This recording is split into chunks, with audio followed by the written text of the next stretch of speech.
I had a hobby too. Mine happened to be guns and ballistics, and I studied guns and ballistics as much as I could, and I wrote an article about high velocity. So out of all my years working at Weatherby, the last 5 have been some of the most exciting. Working with Adam, with him running the company. And to think that I get the opportunity of carrying on my grandfather's legacy 75 years later here in Sheridan, Wyoming, I mean, it really is a dream come true. Oh, I'm home. Thank God I'm home. On Our Mark, the Weatherby Podcast.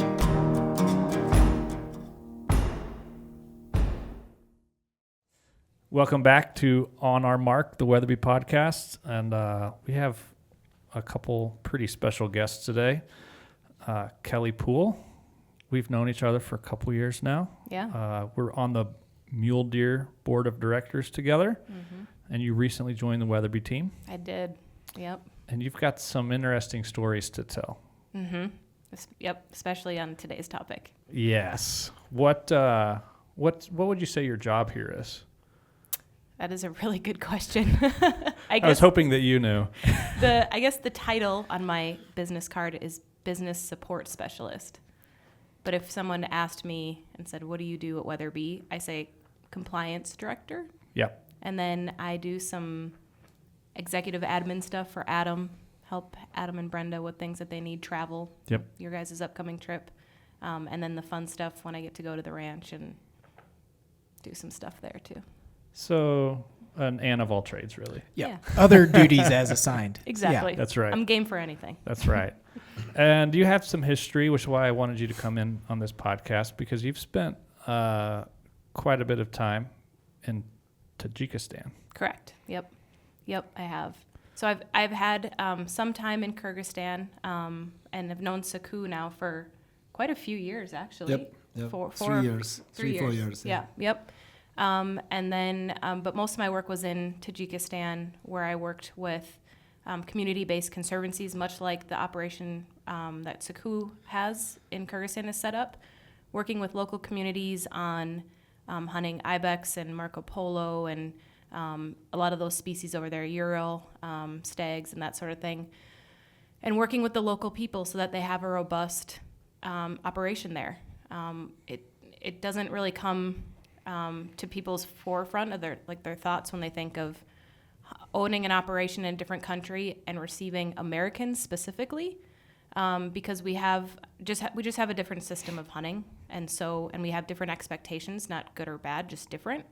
And so what that means when an American comes to hunt, like what's a backstrap, what's a tenderloin, right. These sort of things that we already have this built-in expectation whether we realize them or not.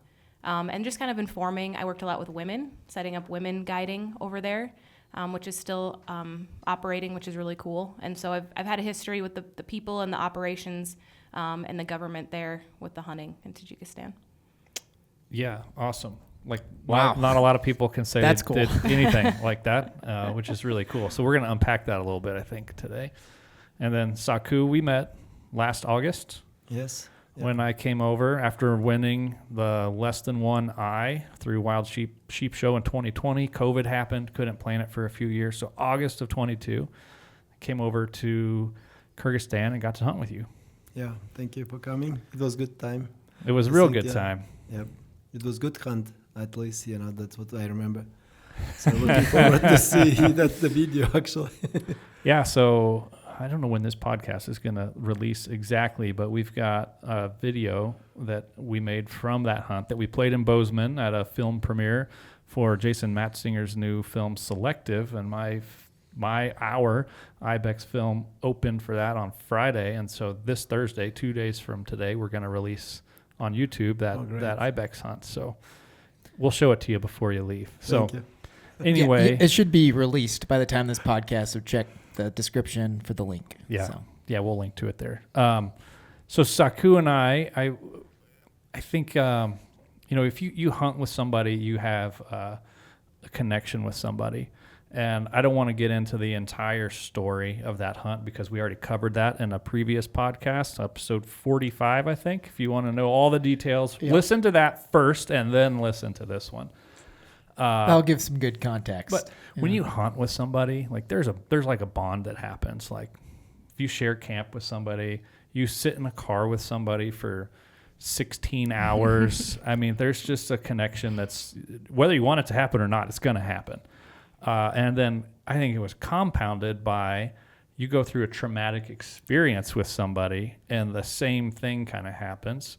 And then I would say even thirdly, for Saku and we're both Christians, and that came out up on the mountain after Barrett and I killed our Ibex. Like Barrett was, he had this like flood of emotions that happened, and he was like, "Man, I want to pray, but I just can't get it out." And I prayed with Barrett, and Saku was like, "I just saw you guys praying. Like I could tell maybe you guys were different, but like I'm a believer too, and it's hard to do that here." And so we just had like this like super kind of connection, and felt like we'd just be really good kindred spirits and friends there. And when Saku said he was coming over to visit the U.S., I'm like, "Man, if you can ever find a way to get to Sheridan, let's make it happen." So we've been hanging out a little bit today, and we're going to hang out tonight. And anyway, Saku's got some stories to tell. We're going to unpack some of that. And yeah, that's kind of the lead in for what we're talking about today. Is generally focused on Kyrgyzstan, maybe a little Tajikistan, maybe a little Kelly Pool,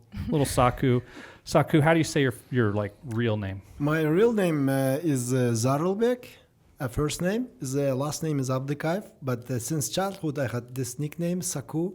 Is also related close. That same name has Finnish people, and sometimes when I introduce myself when I was in Scandinavia, I say, "Oh, you're Saku." You know, that's we also have Saku. Right. You know, there is a hockey player is a Saku Koivu, ice hockey player. You know that it's star retired. You know, yeah, my name is Saku. Yeah, it's easier. Everyone knows me as a Saku. And, you know, if it would be easier for me always to answer the questions, because in the podcast it's difficult to just to Put you on the spot. Yeah. So, definitely, Kelly is right. Kelly has been there and knows about. We are mountains country, lots of mountains over there. Kyrgyzstan has probably 93% of the country is all mountains. Similar, I think, with Tajikistan. Yep, I think 10% is flat. Yeah. We border with Tajikistan, and it's that part of the country, the world. Actually, really, it's called kind of what they call it. The Pamir Mountains is the rooftop of the world, right? You know, it's Kyrgyzstan and Tajikistan shares that part. And lots of Kyrgyz people live there in Tajikistan, and the main minority is actually Kyrgyz and some Pamir people. Tajik people usually live in the Tajikistan valleys, right? Mm-hmm. Yep, some across the border to Yeah, Afghanistan. Yeah, and then I've been there, several times. Of course, I was also with hunters. It's the one of my beautiful favorite places and a beautiful place in the world, I can say for sure. So Kyrgyzstan stretches. I mean, if you look at the map, if you try to see that the highest points of the world is looks like a horseshoe. It starts from the Kyrgyzstan, is about the peak where it borders with China, Kazakhstan, and Kyrgyzstan shares the one peak, and then stretches all the way, goes to through Pamir Mountains to Tajikistan, goes to the Pakistan, and where is the K2, and then turns to the left, and then ends up in the Everest. In Himalayas, between those horseshoe is the Chinese desert, China borders, and we are bordered with China, both Tajikistan and Kyrgyzstan. So that we live, I grew up in that part of the world, and then that part of the world mainly known, maybe people wouldn't know much about the Kyrgyzstan and Tajikistan, but the US 100% for sure know about mainly hunters because of the Marco Polo sheep. Right. Yeah, both countries have that animals. Two different subspecies, of course. The Tajikistan sheep is slightly bigger, darker color, is by trophy-wise is more valuable. And Kyrgyzstan has two different species, probably the only one, but somehow scientists divided them for two, Tian Shan and Humor Gale. Yeah, that.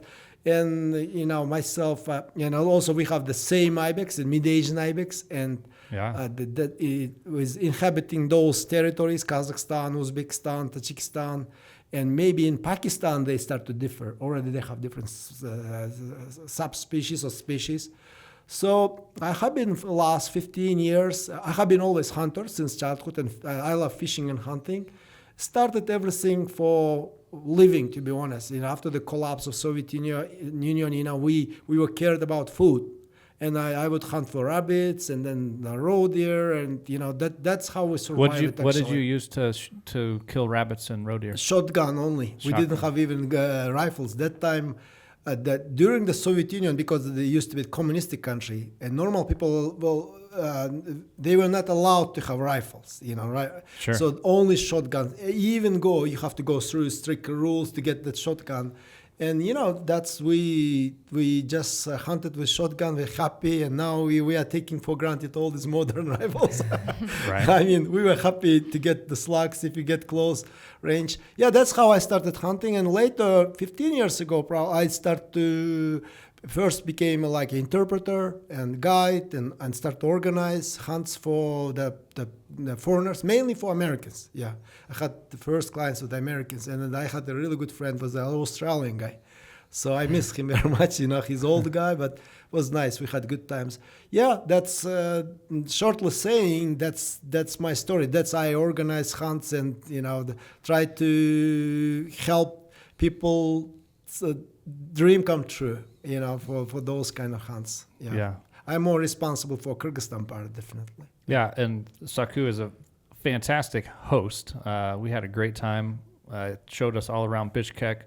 We had a fair amount of time there. Again, listen to episode 45, but I don't want to get negative on this podcast. And to be very, very clear, the negative things that happened on our hunt had nothing to do with Saku. He was a victim, and it kind of the same as we were. So, yeah, crazy experience that led to some bonding with Saku and I, and hopefully a long-term friendship. But I would 100% go back to Kyrgyzstan to hunt with Saku and their team again, because that was a really, really, really cool experience. So let's talk a little bit about the Mid-Asian Ibex and then maybe Marco Polo. But what can you tell us about that area where we were hunting for Mid-Asian Ibex? The area that's you hunted is a unique history. That part of the world is kind of remote, isolated, and doesn't have access to civilization, only one way, and usually protected by military. And then on Chinese side, also really high glacier mountains. We were very close to China. Very close to China, right? A couple miles. Yeah, exactly. And then from Chinese side, also protected by mountains, also military. China the rules are very strict. They don't come. People live close to them. Maybe 10 miles, 40 miles, 50 miles. Some shepherds maybe live only in summertime. Usually protected perfectly. From Kyrgyzstan side also too. And luckily, the last 5 years we had strict law against poaching, and then the really big fines for the poaching, and then the number of the animals start to increase, and then the company EU hunted actually really take care well of that area. I mean zero poaching, and it's a good protection, and they made really good. They always try to improve that area for the wildlife. So that area is well known for the good Marco Polo numbers in population of the Marco Polos and the Ibex. Mm-hmm. Usually, if trophy hunters wouldn't hunt that, probably most likely the animals would die from the old age. And then, I can say with the confidence, even the people who can listen, even from Kyrgyzstan, they can confirm, that area is probably one of the best in the whole Kyrgyzstan, one of the Central Asia, protected well, and also with perfect conditions for the animals. Even despite the high altitude, that area in wintertime doesn't have much snow.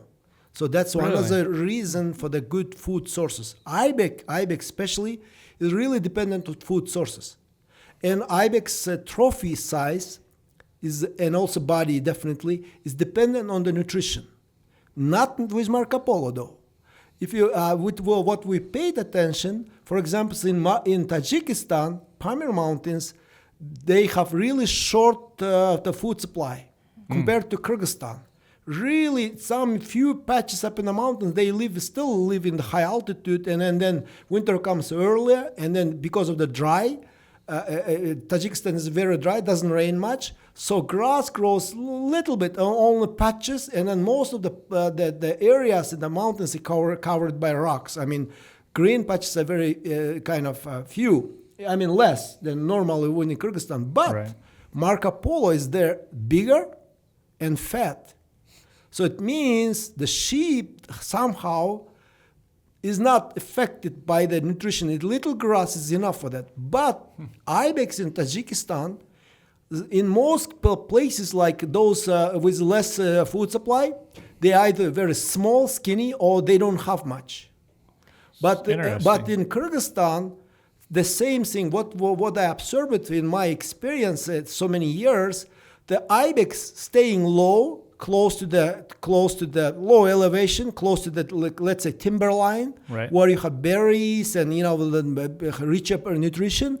They're usually bigger by body size, and also horn they grow faster and bigger. Yeah, I mean, let's say trophy size is bigger. The higher you go, they are smaller. So I mean that's what I can observe that. But where you hunted is actually even despite of the high altitude, less snow somehow. Maybe wind is blow away, and then still has some grass. That's why a trophy size is good. But because of the high altitude, cannot reach to the size which you can find in the lower altitudes. But Marco Polo, as I said, is not much affected by the altitude or abundance of the grass. In those Tajikistan and Pamir Mountains and Kyrgyzstan mountains, usually the grass is named, we call it betege. Betege never grows higher than probably 10 centimeters. Usually maybe someplace low elevation, but it's really low growing grass. But domestic animals in the spring, in the farmers, let's say, they go hardly survive the winter, very thin, almost like, almost dying. In 1 week, when they move it from the villages to the pasture land, in 1 week they gain fat. 1 week they become really good, healthy. It means this is a nutrition. The grass, we always say grass is wonder grass. Yeah, wonder grass. Yeah, that's I'm saying that has been our generation from generation. Our elders that pay attention. Not that's very important. We call it J-Lo. Like a J-Lo. J-Lo is the mountain pasture. That's awesome. Yeah, pretty good. That's Jenny true, from the block. So when we move to the mountain pasture, if domestic animals always get fat. Let me also touch. Economy of the Kyrgyzstan mainly depends on the agriculture. So all village people survive and doing well because of the animals. And animals gain in summer times because they have crops. They cannot keep it in the villages. The crops, the potatoes, so barley and the wheat, right? So they have to move to the mountain pasture. At the same time, they will kind of feed them. They're not feeding, only they're grazing them. Then naturally they gain fat, so they could sell in the fall. So with wildlife regulated itself. Surprisingly, and God created that way. Right. So all these animals taken care of well with little short grass. You can imagine probably, I know a little bit about farming, ranching in the United States. To get the big fat, the bulls, you need to give them lots of food, right? To get good steaks. Yeah, you need like certain amount of acres per head of cow. Yeah, in mountains, it's only little grass which is God put there. Let's say, because of the believers, we always use God, right? We believe that, that how the nature was created. That little betege grass is making all these wild animals fat, not only that survive, also give fat, so they could have some fat for the winter to survive through the winter. So, and this is more noticeable in Tajikistan. When I was in Tajikistan, I really was surprised. But even we're close, but it's still completely different, more dry country with less grass. And then in Tajikistan, I was saying, wow, how they're surviving. And then I noticed the same in the Ibex is really even. We shot once some years ago with some 2 American clients. We shot 2 Ibex, 13 years old. 13 years old in Kyrgyzstan would be more than 50 inch. But that was 13 years old. The guy listening probably the podcast, he was an American guy. His name is Matt and Adam. So that 13 years old, 13 years old, the Ibex had really 90 centimeters horn, 93. It's little. It's almost like 3-4 years old, 5 years old Ibex. I mean, 3-4 years. So this is all about nutrition. I mean, I'm touching too much scientific things. No, this is great. But I mean, that's what I noticed. You know, we try to pay attention to some kind of differences, right? Kelly, what do you think? You have a little bit of biology. You're like you're our. I'm gonna call you the female like James Bond of Weatherby. Finger guns. There's never a bad time for finger guns. You know a little bit about biology. Yeah, yep, a little bit. So I wanted to speak a little bit to that too. So when he talks about those ibex moving down, in the late months, in some villages in Tajikistan, they have ibex outside their houses like you do mule deer and whitetail down here. Oh, that's cool. Yep. So I remember they were sending me some photos on WhatsApp, and it's from their little window in their hut, and their guys are posing, which is, you know, like not... Eating the pansies out of the flower garden. Exactly. Yeah. So they're in the winters, they move down just like that. Every winter pushes them down, Yeah, always. it did. And so is it true, does Tajikistan get more snow than Kyrgyzstan? No, depending on where. Usually Kyrgyzstan is more cold by the whole territory-wise, but only in colder in Tajikistan in Pamir Mountains. Okay. But I wouldn't say that in some part of the Kyrgyzstan, you know, it's really in wintertime, registered temperature was sometimes minus 53 Celsius. It's really cold.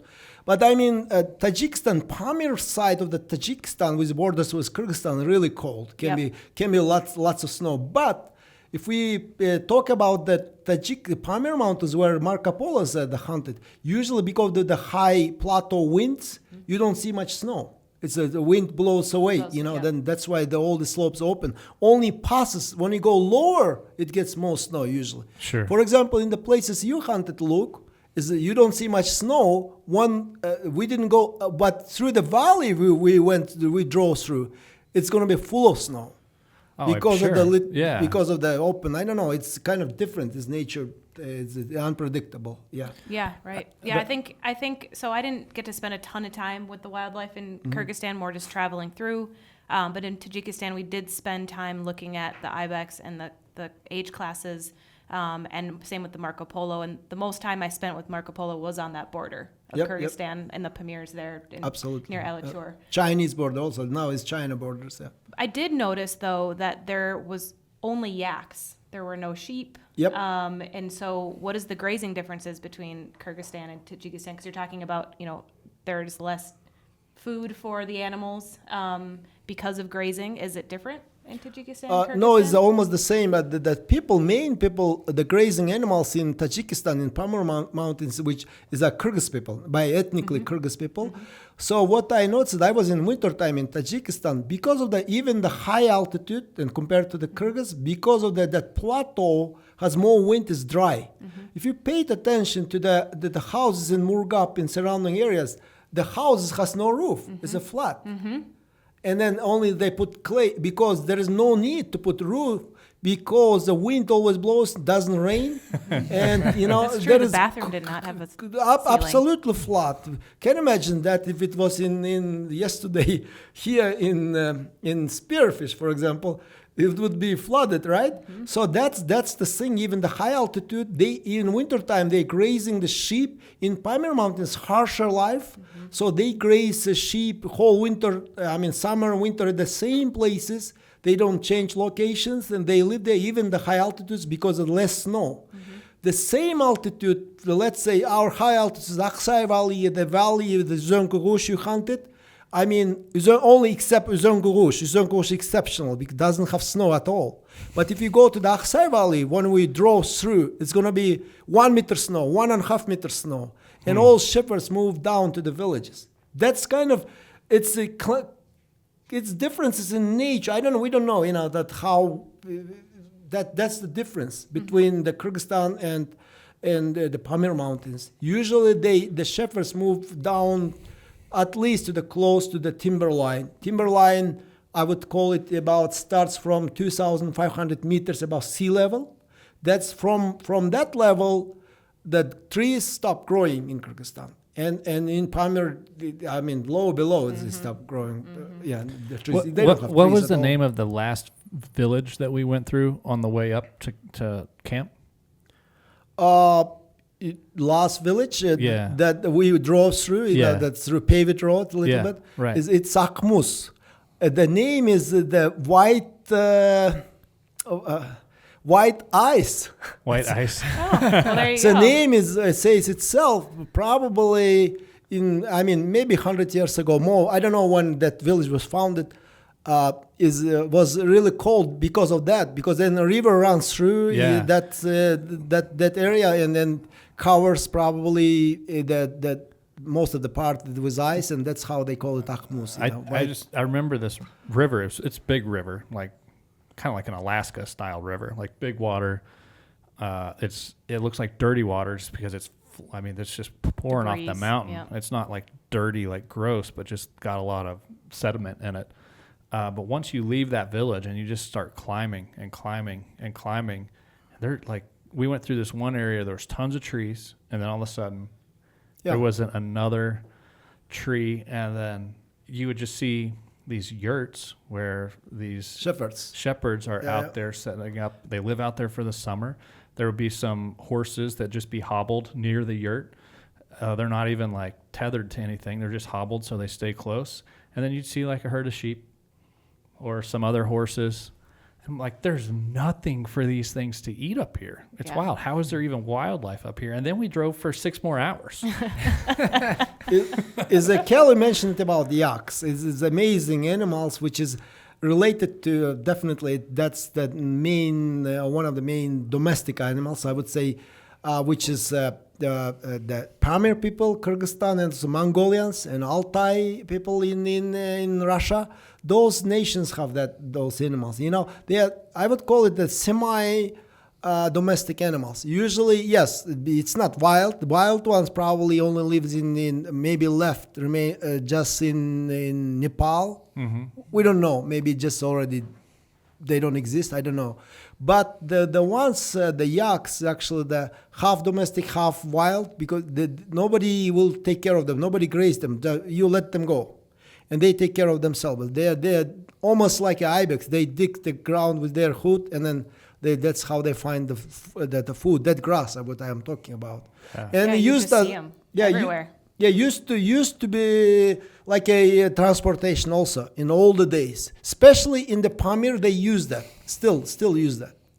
Are you saying that people rode yaks? Yak. You still can ride a yak, Luke. You have ridden a yak? I have ridden a yak. Dang. I cannot say that I have done that. No, it's interesting animal. Can you imagine cool. that yak is, if you're coming to the yak, let's say now from TV, I know in California especially, they used to use that, what's called mules, right? Mm-hmm. Yeah, I rode mule in the USA. But we know from the old times. Yeah. So which one? I don't know. There's got to be one. For I don't have one for riding a mule in the USA. Dang it. America! I did in Bozeman, by the way. Yeah.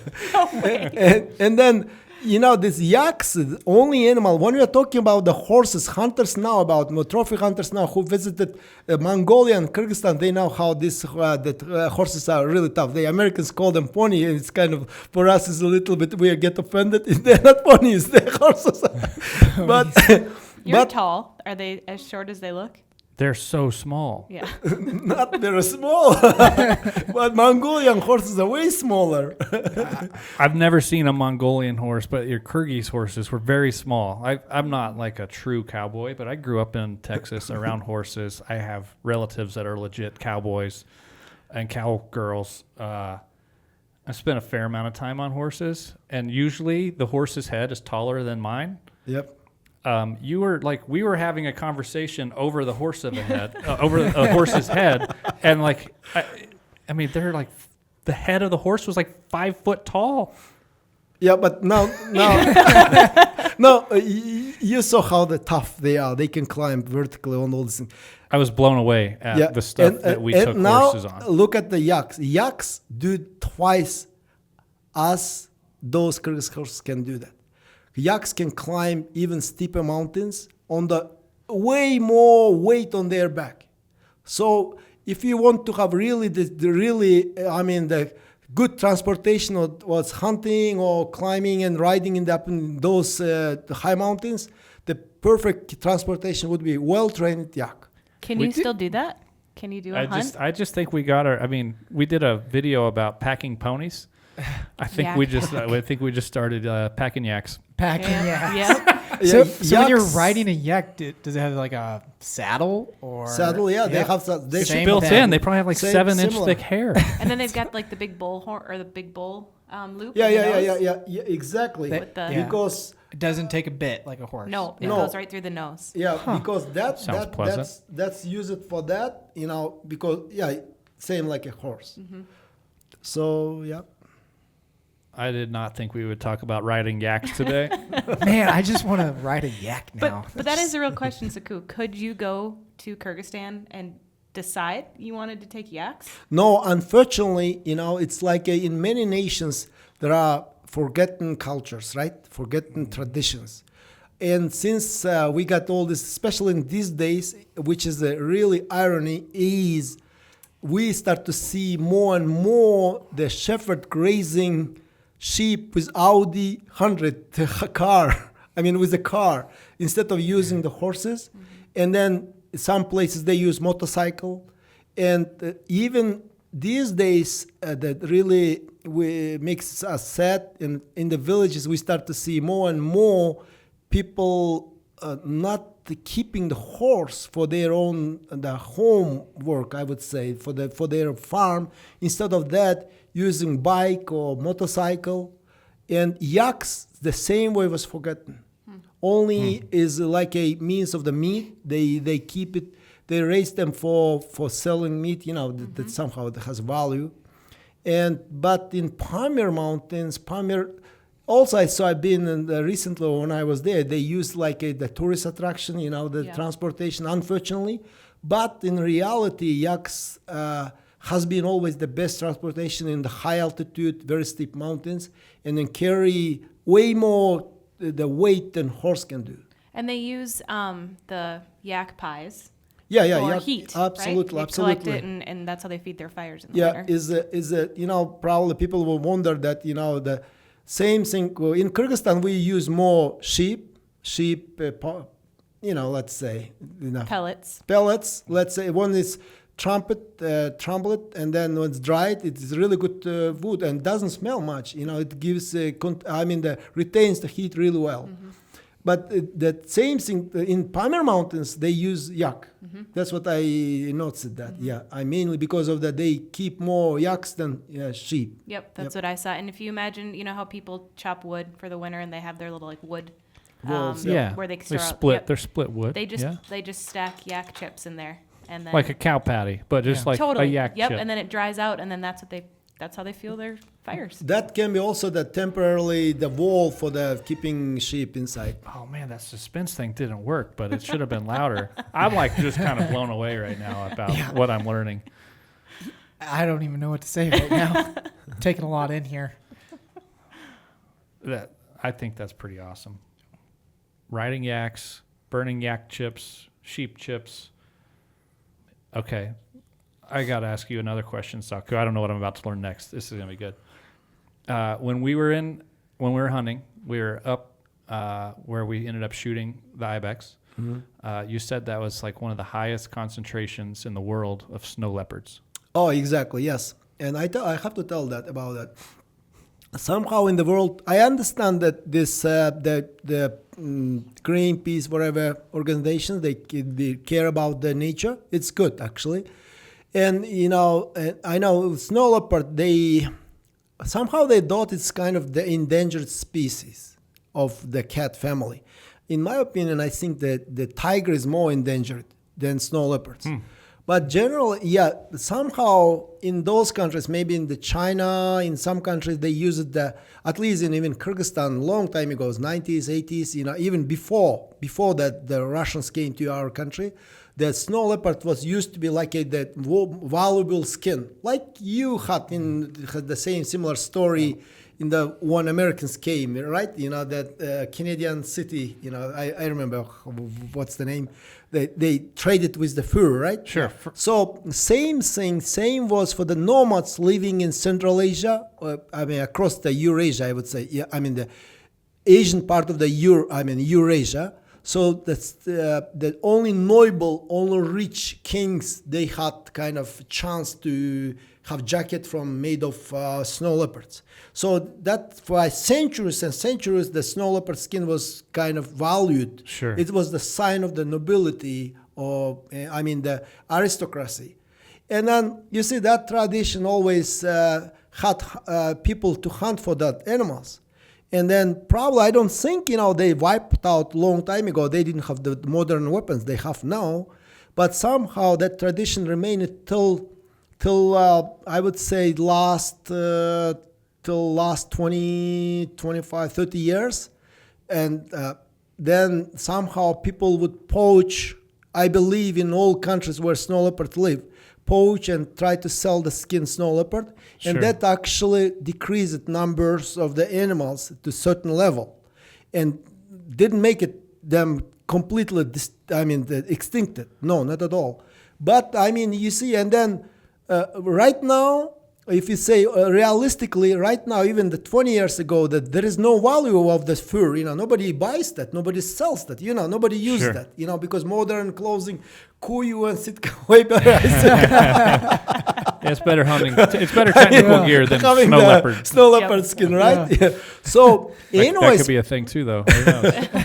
anyways, people stop hunting at the meanwhile. Of course, this the conservationists, the organization brought up that case. Okay, we need to protect the cat families, and then they kind of created the foundation, and also they pushed the government to make a new laws.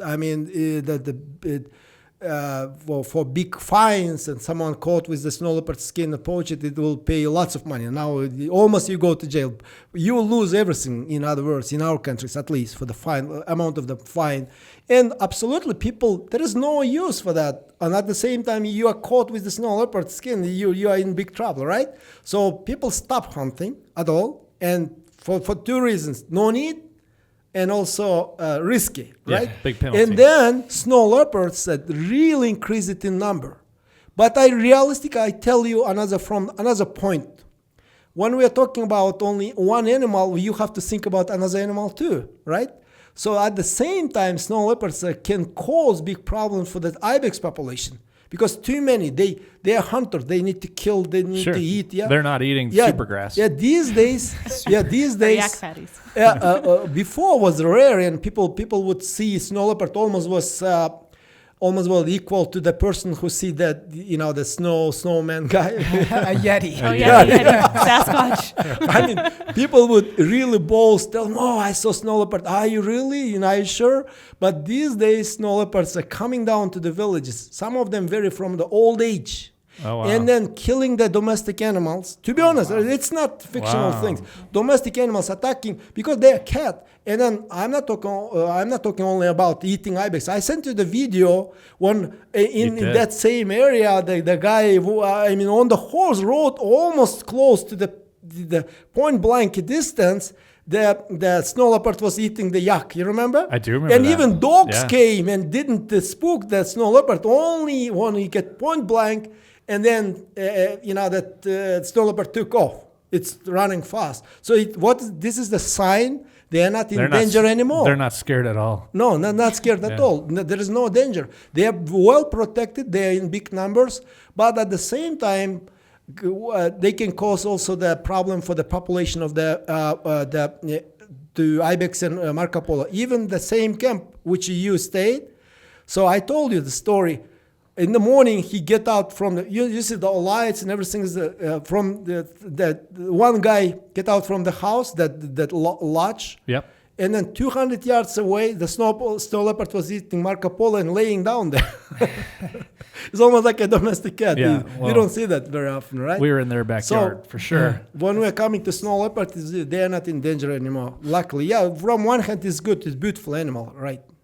We did a little bit of predator-proof fencing. In fact, him saying they come down usually if an animal is not around, you don't have to proof against it, right? So they would come down. They do eat domestic animals. We would set up Sure. like detection lights that would go off in the evening, or help them fund any kind of fencing to put around livestock. I would agree with everything Saku said. I think, I've seen them over there. The numbers, we don't know exactly, but they're frequent enough that you have those kind of encounters, and Yeah. also you're proofing against them. Exactly. I was in Pamir. I would have never thought that. Just No, from I mean- like the media here, I would. Yeah, have you thought- watch the media here, and they're like super reclusive. You like nobody ever sees them, and I mean, cats are reclusive anyway because they're cats, right? I mean, 100%, yep. there's a ton of mountain lions and the Yeah. bighorns. I've seen one. Right. Like, I know that they see me pretty much every time I go up there, but you Yeah. just don't see them. And I'm sure a cat's a cat, whether no matter what continent it's on. Exactly. I tell you, to conclude this conversation about snow leopards, I tell you, cats, is really sneaky. Cats look, when the passing by, instead of running like a wolf, that cat lays down and keep watching you, but you don't see that. It's perfectly camouflaged. And as long as they have food supply, which in the cases of the snow leopard, mainly the goats and sheep, as long as you have good supply, they always doing well. In these days, and then the good strict laws, and plus there is no need for the skin. So, and we always say that, when some people ask the same question, I say, first customer will be the KGB or the police officer. Who's going to buy, the snow leopard skin if you try to sell them. There is no problem with that. As long as people have to worry about the game management. As long as you keep the number of the animals in good management, I don't mean it's increased in big numbers. That can cause epidemic. It's another problem. So as long as they are healthy population of those animals, and how you can get healthy population of the wild animals only with the good hunting management. Otherwise, if you those animals, those areas don't have their own, let's say, not mastering. Someone is looking after. You will get anyways poaching problem. You will get lots of problems, skin disease problems, whatever. Someone needs to take care of that land. How are you going to do that in the modern world? Only benefiting from that, right? So that's why the people are against hunting. They are wrong. Because if you take away all these hunters organizations and then make it the 10 years moratorium, the chance is really high nothing will be left in the mountains. Maybe even poachers don't go, at least from the disease will destroy them. Wolf can destroy them. Wolf, another problem, another beautiful animal of the nature, but their nature is to kill. So they don't care. Somehow the nature regulates the population, but it takes years. So we need the influence of the humans and with good management to keep safe those animals. It's long topic. Yeah. It is a long topic. It's funny that you brought up wolves. I was just about to say this sounds similar to like a grizzly wolf situation. But yeah. 100%. Yeah. Kelly, when we were at lunch earlier, you said something that was kind of intriguing to me. You said you had a lifelong dream. And a lot of people have lifelong dreams. Like I want to retire well one day, or I want to own a Mustang, or I want to own a 300 Weatherby. All great dreams. But you said your dream was to collar a Marco Polo sheep. I think it would be amazing. So I have always loved sheep. I did a lot of sheep work out west, Montana, Colorado. Spent a lot of time studying disease. I did a lot of work with Wild Sheep Foundation. They even had a hand in some of my travels to Tajikistan. And so I had spent a lot of time collaring sheep, looking at how the herd is made up. Do we have lamb production? Do we have lamb recruitment? Looking at the influence of disease, grazing, all these sorts of complex issues around sheep. Well, then you start thinking about other sheep, and they had a full body Marco Polo in the Wild Sheep Foundation headquarters. And we became really good friends, me and that sheep. I'd sit in that room, we'd chat, And so I start thinking, I take these trips over to Central Asia. The Marco Polo, for a lot of us who love sheep, are like the king, right? And you look at these sheep in Mongolia and all over the world. And I started to think, why can't I do what I do in Montana, over in the Highlands, or, you know, in Colorado, down in Creed, Colorado, in Tajikistan? And I started to look and talk to other people about putting a program together. I talked with some people at Wild Sheep. What would that look like? Part of my studies over when I went to Central Asia was, how do we empower the local people? How do we go there and not only do the research and the work, but work together and hand it off? Because how much sense does it make to go there, do something and leave the people with the resource nothing? So we started to talk about what it would look like to put collars on sheep. Now, anyone who's worked in wildlife or has an idea of wildlife work, there's complex, you know, things you have to solve. What kind of collars? How do you capture? How do you collect the data? What kind of information can you really collect to make a story and have, you know, accurate data? So my lifelong dream would be to somehow be involved, even from the sidelines at this point, and say, how can we help develop these programs? I know there's been a few biologists who have put collars on, but now we have so much more technology that you could do GPS collars. I used to get text messages in the middle of the night when I had a sheep die. I was like, oh, there goes Miss 63. I guess that's going to be early morning. You know, and you could do something like that with Marco Polo to start building the story of where they go. Where are they summering? Where are they wintering? Where are they lambing? What is that pressure from the predation, from the mountain lion, from the wolf, or I'm sorry, the snow leopard, the wolf? I would love to be a part of that story. It'd be so. At not at Wild Sheep. You said Wild Sheep. At Mule Deer Foundation, we've collared a number of mule deer and like other organizations, but they like to understand the migration and it's amazing like work. how far some of the does travel, right? You know, and to go from winter grounds to summer grounds, and we just really know nothing about. Because it's hard, and like you're talking your travels to where you're hunting, it's remote. It's crazy hard. Yeah, can like you imagine the there's equipment? a road. Yeah, and that's it. Yeah, so to get those resources would take a lot of logistics and a lot of planning, and I'm sure a lot of money. And a herd of yaks. And a herd of, oh yeah, can we do yaks? But yeah, I think that would be so cool. Is it mostly intriguing because there's just no data? Because for me, it's like, it'd be intriguing to see like how are they surviving so well, like based on populations and stuff, compared to our domestic, our sheep here in the United States, of how sometimes they struggle, right? Our the domestic the FNAs, the 4 North American wild sheep, they're like very prone to not living. Yes, I know. And then they're fragile like, species. Yeah, and then They you are. see like stories and videos of, you know, in your neck of the woods, you just see these giant herds of like, you'll see 10 giant rams in one little. Yeah, like, and it's Not 10, it's in it's there. 60, Six- 100, or 60. Yeah. So it's Yeah. like, Yeah. how do you take some of that data? And it's like, why here? And it's like you In go theory, a they have whole- the same problems. I mean, maybe it's Yeah. a different variety of sheep, but the biggest problem for at least North America's wild sheep is domestic sheep. Yeah, where but they overlap. Not somehow this doesn't. Marco Polo is not affected by the domestic sheep. Yeah, they don't get together, but still somehow surprisingly, Marco Polo, not Ibex. Marco Polo doesn't get the Get the disease. MOV. disease Yeah. Ammonia. from the domestic animals. But Ibex has been always the one problem, skin disease from the one is Oh, the they do- weather is Ibex hot. get it. Yeah, weather is hot. It gets, how you call it? You know, they start to lose the Like a lose the mange. hair, and Like then mange, you know it's yeah. something accumulates and they die from that. No that's kidding. that's natural thing for the Ibex. Wow. And during Soviet Union time, they would the hunting organization, wherever state hunting organization, they would shoot out all those diseased animals. But these days, kind of, they don't do it. Nobody does that. So that's for the Ibex. But sheep over there, luckily, that's why the number is high, because it's not affected by the domestic animals. Yeah. And not a lot of that overlap too. So here Yeah. we're working on how do you set up a big enough parameter where you've got a sheep herd versus domestics, and where's that? Is it 7? Is it 10? Is it 30 miles where you don't have that interaction?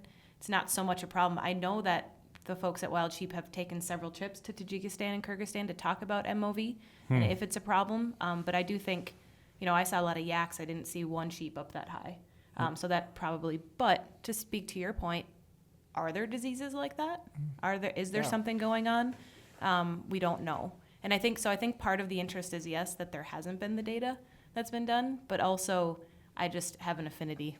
I'm like, my dog's name is Ovis, you know, like I just can't love sheep anymore. Right. That's crazy. There's so much that we don't know just about wildlife in general. Yeah. I just think that's so interesting that wild sheep and other groups are trying to do some, but I mean it's a big planet. There's really remote areas like Kyrgyzstan that are like super hard to get to for fun. Right. Yeah, let alone like sending some people back there to just the remote edges of the earth. I don't know. I just think it's so cool that in this industry, hunters have the opportunity to go and see the world while hunting. And yeah, I mean that trip I took to Kyrgyzstan to visit with Saku was like just eye-opening in so many levels. The hunt was cool, like going over there and killing an Ibex. That was really neat. But to me, the bigger part of the experience was just seeing the mountains. We talked about it at lunch, but I mean, it took forever. What's the elevation of Bishkek? It's like 2,000 feet or something. It's not that high. 700, 800 meters was going to be 2,000 feet around there. So you fly into Bishkek at 2,000 feet, and then over 16 hours we drove to about 12,000 feet, and then your frame of reference just gets so shifted because you're at 12,000 feet. You're for what in the States would be big mountains, and you're just like it's flat there. It's like in the plains. You're in a valley, and you're looking up and out, and there's just like mountains that dwarf the mountains here, and you're already at 12,000 feet, and you're like, what on? Like it's just mind blowing. Just layers and layers of mountains towards China. The mountains there, it was like very steep. Yeah, unbelievable. It's actually that not so far away, very close to the camp. There are 3 peaks over 6,000 meters.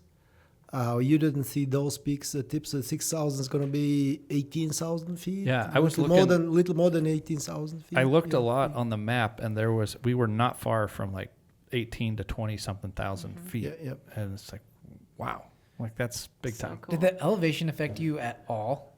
Yes. Effects. Yeah. Yes. Like just short of breath or like. Yeah. Maybe explain that. I'm not in like terrible shape, but I'm probably also not in the best shape of my life. But I can hang with the average person, I think. Didn't you just run 18 miles? I did. The average? But, Hold on. But I'm getting old. So Quick jog. But from ballistic point, that's the elevation really helps you to shoot longer range, right? Because it's a thin air, the bullet flies straighter, and with less resistance. Yeah. Altitude's tough because there's like not much you can do to prepare for it. So I was in good shape then, probably better shape than I am now, and my heart rate was low, my muscles felt fine, but you just go 30, 40, 50 yards up a hill, and there's like you just can't breathe. Yeah. I always felt really heavy, like I was like kind of walking in cement. Yeah, blocks. it's weird. It's just like you can't get going. And so we're up there. We get to a spot where we don't want to take the horses much further because we think we're close to where some Ibex are. And the 2 guys that were with us, I cannot remember their names because they didn't really have like American names. Yeah, airball. Yeah. They jump. They're literally wearing like crab boat galoshes, like rubber boots, and they just literally run up. I don't know, several hundred yards up a steep scree field to go look at over the edge. And then they come back. They're not winded. They start smoking. And I'm like, unbelievable. Like this is like, I'm prepared. I'm in great shape. I don't smoke, never have. And these guys are like walking circles around me. Yeah, I think, we are lucky we have horses, but I was really shocked when I was in Tajikistan, even high elevation, and then those guys have to do everything on foot. And then we had a guide in 72 years old. He took the heavy backpack of the client. He was 100 meters ahead of us, and I was 35 something years old, and I am way younger, but I wasn't able to make to catch him.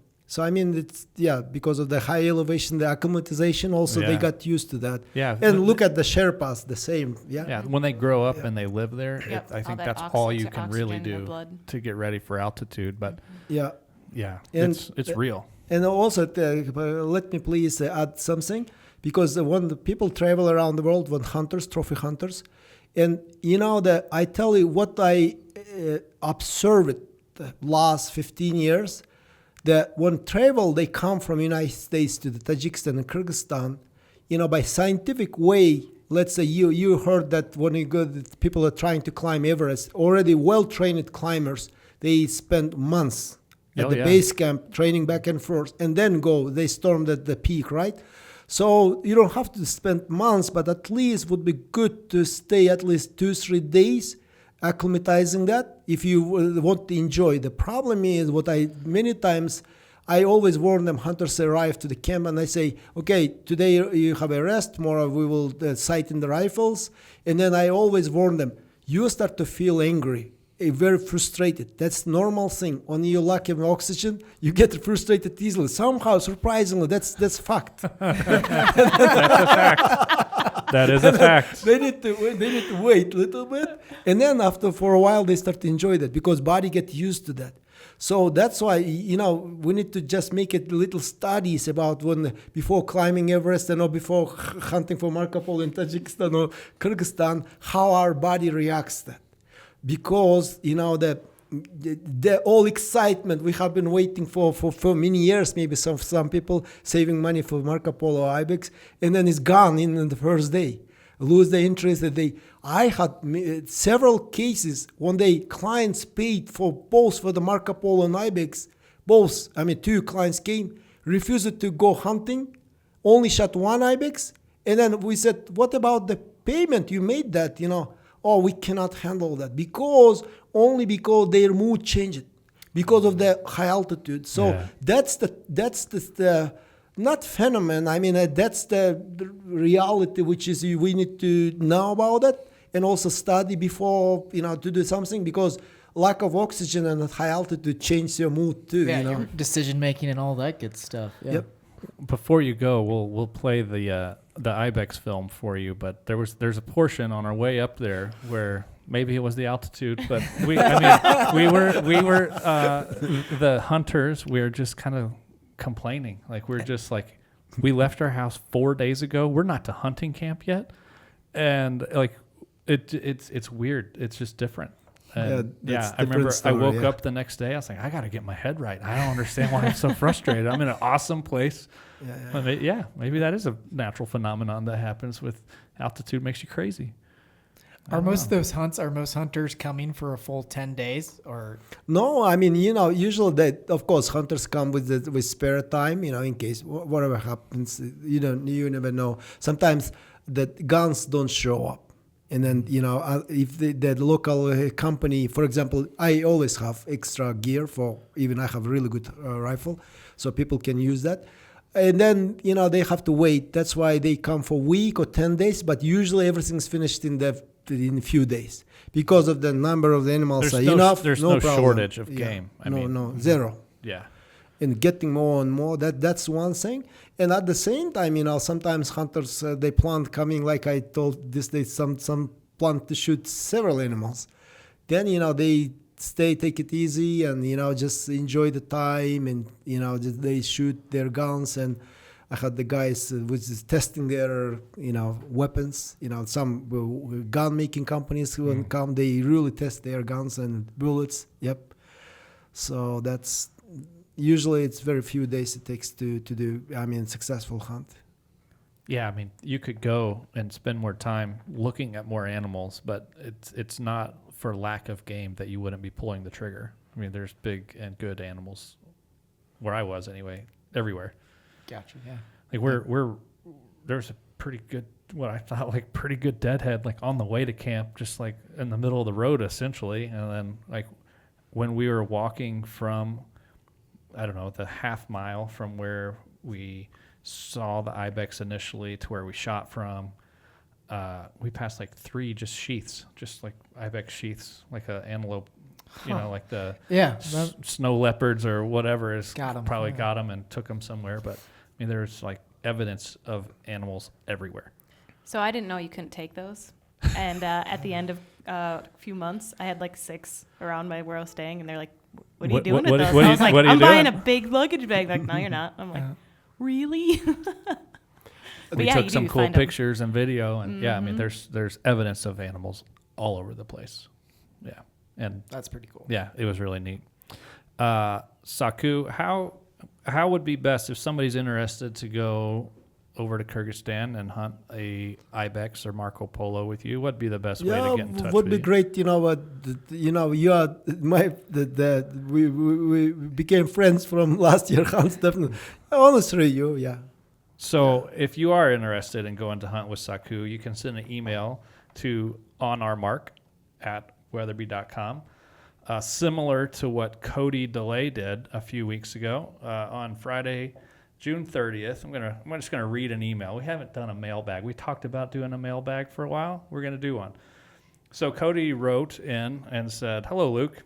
I don't have experience shooting the 270 Weatherby yet, but after my grandfather, who was a huge Weatherby fan, passed away, I was able to choose one of his rifles. Fun fact, his father homesteaded in southwest Kansas, and he grew up through the Dust Bowl farming the land. He had some black walnut trees that started to die and offered them to Weatherby, but they weren't quite the California Claro walnut that apparently we were looking for. Anyway, my grandfather always shot his 300 Weatherby mag, but he bought the 270 Mark V because it was the first Weatherby, and he wanted one because of that. After my older brother chose the 300 Weatherby, I chose the 270 for the same reason, plus I already have a 25-06 Vanguard, so a larger caliber was going to be good to have. So he's had it for over 3 years, and he's not been able to afford an optic worthy of a Mark V Weatherby. My grandfather always used Zeiss scopes, so I either want a Zeiss or something equivalent. I hope to have the money in the next couple of years to set it up for hunting here in Wyoming. I'm glad you guys did a podcast on the 270, and I hope to keep this in the family and pass it down to my kids. I plan to someday get the mag box cover engraved to commemorate my grandfather." So, Cody, if you're listening to this, I happen to have a Zeiss scope right here in my hands that we don't need anymore, and I was going to send that to you. So you need to send another email back to honormark@weatherby.com, and we'll get your address, and I'll send this to you. And if you'd send that floor plate in, we'll take care of that engraving. So I just thought that'd be fun. So Yeah, that's awesome. Thanks for writing in, Cody. That's cool. That's an awesome. awesome story. We love hearing stuff like that. So Saku, Kelly, thanks for being on our podcast today. Oh, thank you. Yeah, thanks Is for there having anything me. that we didn't talk about that you want to talk about? Well, how much time do we have? I mean, we're still paid to work here, but No, I got stuff to do. Yeah. Of course, I wouldn't say the talk is cheap, but this is a good opportunity to talk, and also having the opportunity to talk in front of the many people listening to us and maybe watching. Definitely, we love guns and hunting, it's endless topic is given chance. Of course, we would never stop talking about that. right? Yeah, and a weapon, that's the weapon is different topic in hunting. Hunting is we're talking about animals, and also one of the enjoyable ways of the harvest your animal and the experience the hunt is through weapon, right? We sometimes personally I more enjoy the shooting gun than shooting the animal. Sure, actually, yeah. It's more for me. But the bigger part of that hunting is more shooting gun. Actually, probably I will.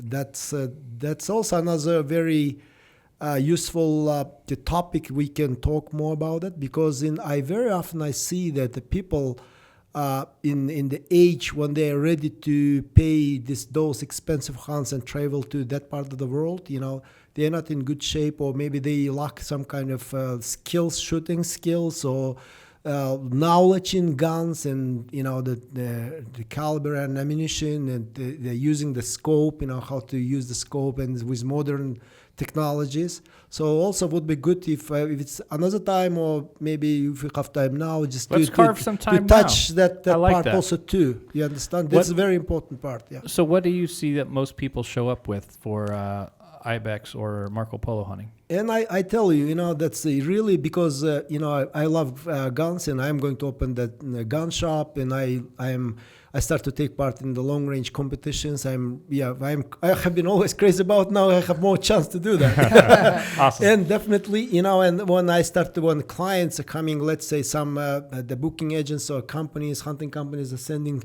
first of all, what they ask question,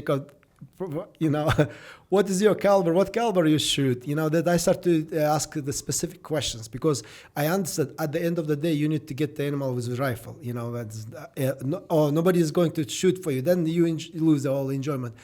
And then most of the time the people they show up with what they have. And then I saw several times people ended up not hitting even an animal. And so many countries, many companies, they non-refundable, that you have to pay full payment. And if miss is your fault, wounding even worse, it's done. Sure. And not everyone gives the good, the compassion, be compassionate to the hunter and trying to help him. But not in our case, of course. I always on the side of the hunter, definitely. I want to give him going back happy. But you see, that's the problem is, and they imagine that hunting is going to be easy like it for whitetail the deer or mule deer. Here, animals can cross the street and graze around the backyard, and there's no problem, right? Over there, the animals are shy. First of all, because of the predators.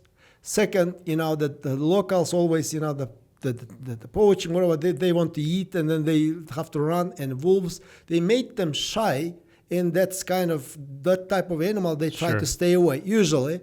And then you saw the Kyrgyzstan, Tajikistan open country, and lots of strong winds, and then trying to you're hardly moving yourself because of the high altitude.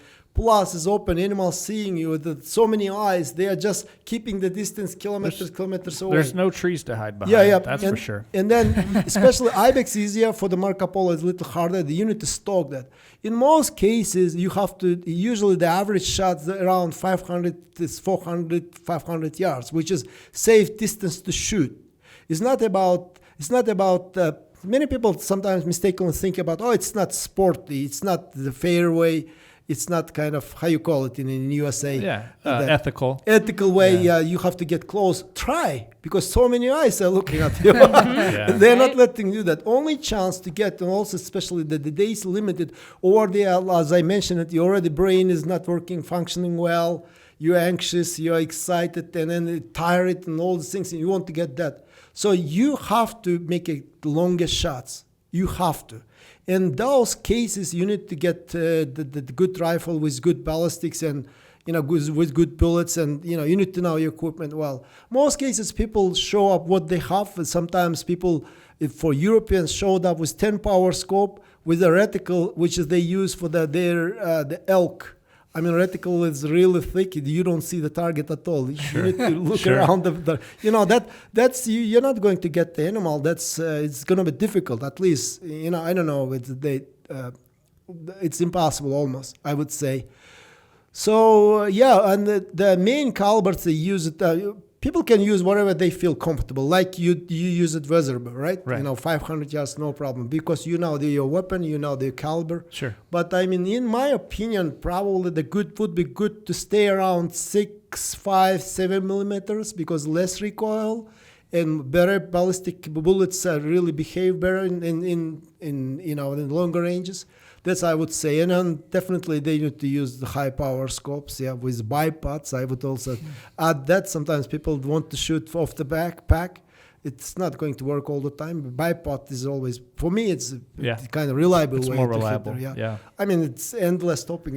Just Luke, you shot 6.5 300. Is that right? Yeah, I shot. Well, so the Ibex that we spotted, we saw about 900 to 1,000 yards away, and there was like a couple of ridges between the Ibex and where we were, and so we kind of just ducked down and then got to the closest ridge that we could, which was a 450-yard shot for me, and then my friend Barrett that hunted with me, his was 499.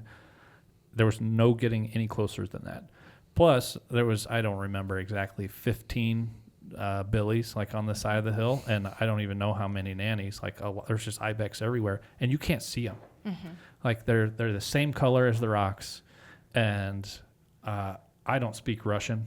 Kyrgyz. And so we're trying to like hone in on which one. They all look good. I mean, they're all big Ibex. Which one's the best one? I think I shot the best one, but it's a challenge. Like that's actually something that I would recommend if somebody is going to go learn like directional Russian, like up, down, left, right, that kind of real basic stuff, just so that you can get a little better at communicating. Luckily, Saku's English is fantastic. He's like, no, not that one. See the rock that's shaped like a pyramid or whatever, and was able to walk me into the right one. I'm like, oh yeah, that one is pretty good. But it's a challenge to pick them out because where they live, and they're just resting, like they're not moving around. But a couple of them were up and moving, and then if you got one that's on its feet and moving around, and you're trying to figure it out, good luck. Roga. Yep. That's Russian for horn. That's a good one to know. You see, in our case with Luke, Luke is from Weatherby guy, experienced shooter, no problem. Yeah, but most cases they show up the normal people with little knowledge about guns and with the shooting skills. I would, but in most cases I have my backup gun, my competition gun. I use that. I mean, I always guarantee them you one shot you kill. But the good thing is, why is that? Because of course we train well and we use modern ballistic programs and good rangefinder. Thanks to Luke, that the rangefinder he got for me was fantastic. I like that 6-hour one, which was this program. It's easier, at least for hunting, is perfect. It's more than enough. And then you see that then would be great, at least for us when they go to the camps where the person like myself now some about guns and about ballistics, at least at home, just to find out the speed of the bullet. And the rest is easier with modern the ballistic programs, because in long shots, laying down Ibex, the chances are high to miss, right? And then if you miss, it's not end of the day. I mean, it's not big problem. You will find them again, but I mean, it takes days, and maybe guy get tired. Yeah. So I emphasize on equipment wise, very very much, and proper shoes, and and especially when the weather gets way colder. And then good clothing. Of course, you have all the fancy clothing here in the United States. Yeah. So I mean, weapon is very important. I think is for in that kind of. But otherwise, is others no problem with animals, no problems getting there, no problems with the papers and all these things. Only has to be good with the weapon. That's you are pulling the trigger, right? I mean, I think most people before they go for any hunt, they should get to know their weapon. But I've been hunting with people. I've been hunting with industry people where I'm like, what are you doing? It's like, how you didn't know any of your dope. You're like, what? You just planning to send it at 100 yards and call it good? But man, I got so familiar with the rifle that I took to Kyrgyzstan. Spent a lot of time with it here. Made sure, tested it in different temperatures, different things. Made sure I completely trusted my dope, and I was using range-finding binos that spit out your ballistic solution. Yep. And when we were getting sighted in, make sure everything was fine after the long drive and all the travel, picked out a rock at 700 something yards and just hit it pretty much dead on. And I'm like, I guess we're still on. We're good. It's awesome. But it just, that was really confidence inspiring going into the hunt the next day. Okay, it's not the rifle at this point. So, but it did exactly what it was supposed to do. So, yep. Yeah. I mean, if you have one box of ammo, say 5 rounds and 15, we practice. Usually I made the hunters to shoot after zeroing the 100 yards and then I made them shoot in different distances, gongs mainly. Yeah, because so they could get feeling about. Yeah. And then usually when you're well prepared, you make a one-shot kill. Yeah, that's the beauty of the hunting, right? So it's the endless topic of we talk about guns. Yeah, we can get down a pretty deep. I feel like rabbit the hole. moral there is you spend all this time, effort, money. Make sure you practice. Just get it out. Be familiar. Be confident. For sure. So. Yep. For sure.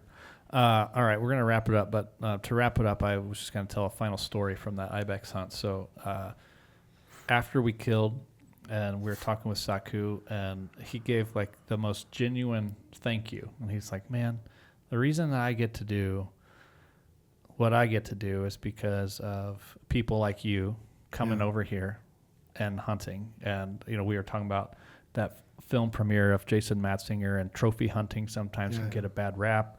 It's a sport for rich people or whatever. But the genuine, like, heartfelt gratitude that I sensed from Saku when he was like thanking Barrett and I for being there. He's like, the reason that I'm here and these two other guys are here and can support their families is because people like you come over. And I won the hunt on a $35 raffle ticket. So I'm thankful for Wild Sheep and my opportunity to come over there. But even still, Wild Sheep paid for that hunt.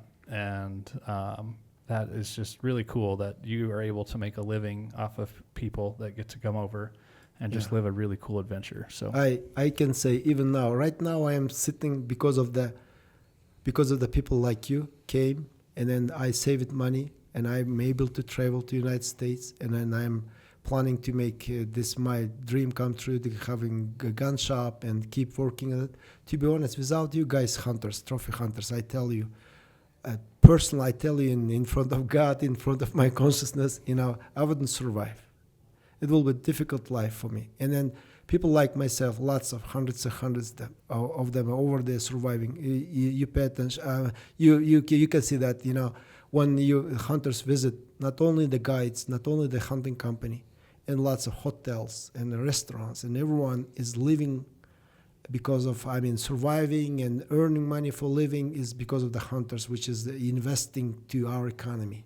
Yeah, from one side, it looks like kind of the rich country people are just enjoying, but actually they are sharing their wealth with us. Yeah, in different way, and in return for a little enjoyment, they have that. Compared to them, we are enjoying more. To be honest, we are living, and we are having hope and better living. Thank you, Luke, for that. Yeah. Great attitude, Saku. Thanks for sharing with us today. Yep. Thank you.